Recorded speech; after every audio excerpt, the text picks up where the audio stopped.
Good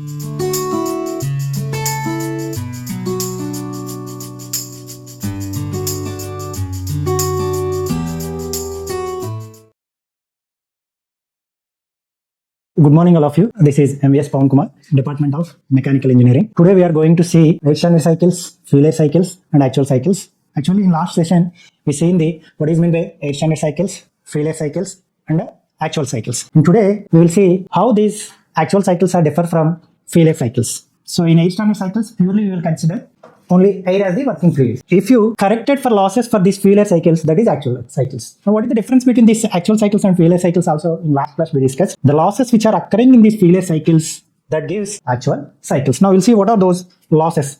These are the losses: time loss, heat loss, blowdown loss, blow by loss, rubbing loss and pumping loss. So in last session we discussed about this time loss factor, right? So in today's session we are going to complete this heat loss, blowdown loss, blow by loss, rubbing friction loss and pumping loss.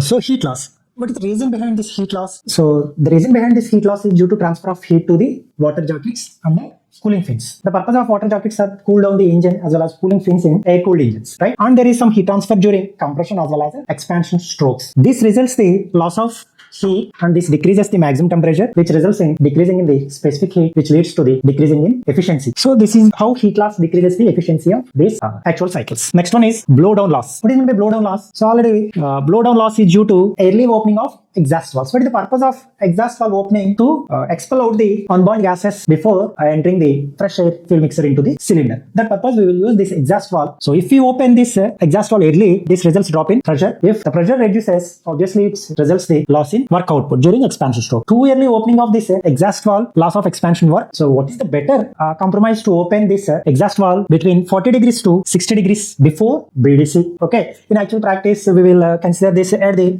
exact BDC we will open a exhaust valve. This also leads to some loss in efficiency. If you observe here, on x-axis we consider volume and y-axis we consider pressure. And this is the ideal diagram where we have to open the exhaust valve and what is the pressure according to that point. If you see this dotted line, at this point we are having a pressure, higher pressure, that is 7 bar. So if you exhaust valve opening at the bottom dead center, we will achieve only this 3.5 bar. Okay, so this is the early exhaust opening and this is the best opening for the exhaust valve, that is between 40 to 60 degrees before BDC. So here stroke, if you observe, this is exact BDC. So what is the perfect compromise for the opening of exhaust valve between 40 to 60 degrees before BDC? See this, this is a suction stroke. So below the atmospheric pressure, induction, that is suction, fresh air fuel mixer enters into the cylinder in case of SI engine. In the case of CA engine, only air will enters into the cylinder. Next, compression, where it gets compressed, air fuel mixer. Okay, so next, what is this constant volume, heat addition, and thereafter this is the expansion stroke where we'll get the power stroke. Okay, so this is combustion energy expelled. Expelled means what? The loss. So this is, if we compare time loss, heat loss and exhaust loss, if we represent this is in a PV diagram, this is the time loss 6%, heat loss 12%. So the outer part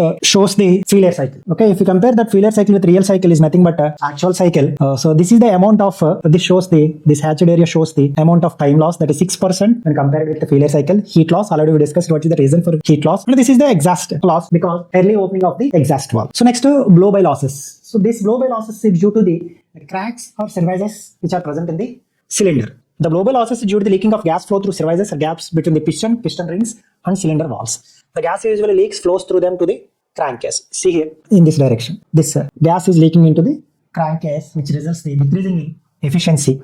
See here.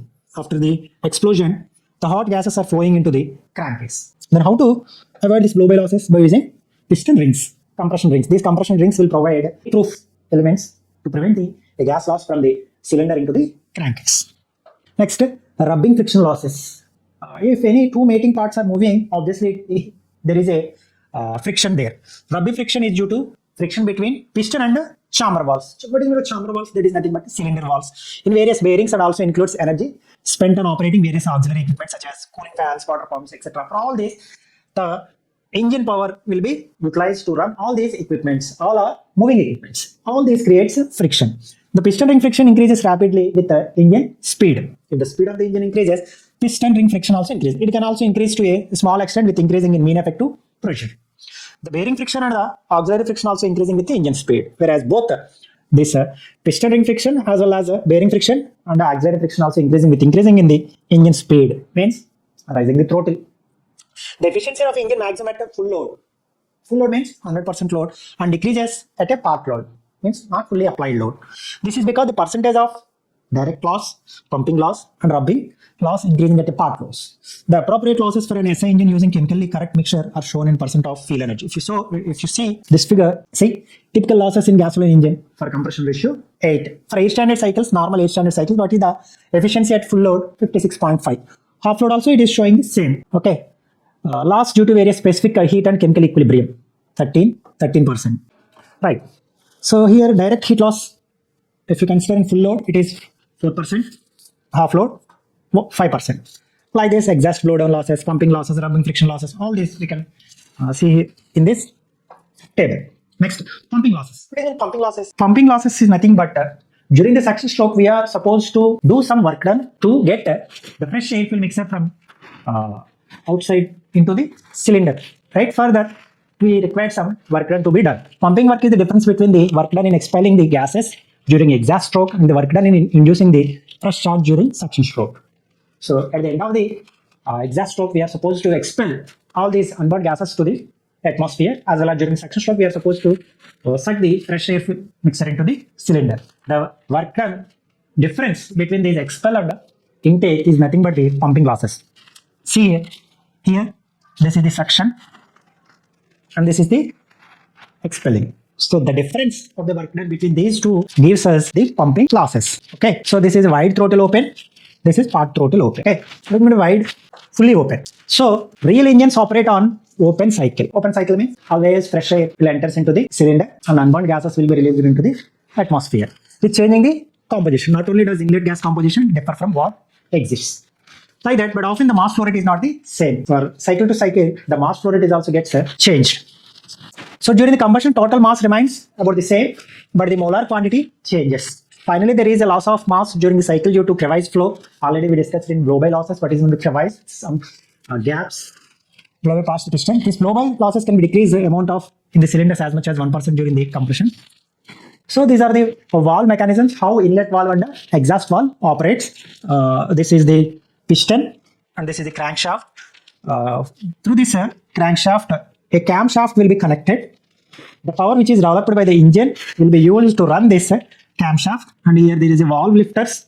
So here rocker arms. And these are the cams which are used to open inlet valve and exhaust valve at specified times.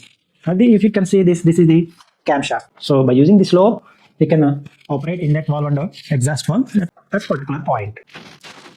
Okay, so this is the how these fuel air cycles are differ from actual cycles. In actual cycles, we feel or we observe losses. What are the losses? Already we discussed in earlier.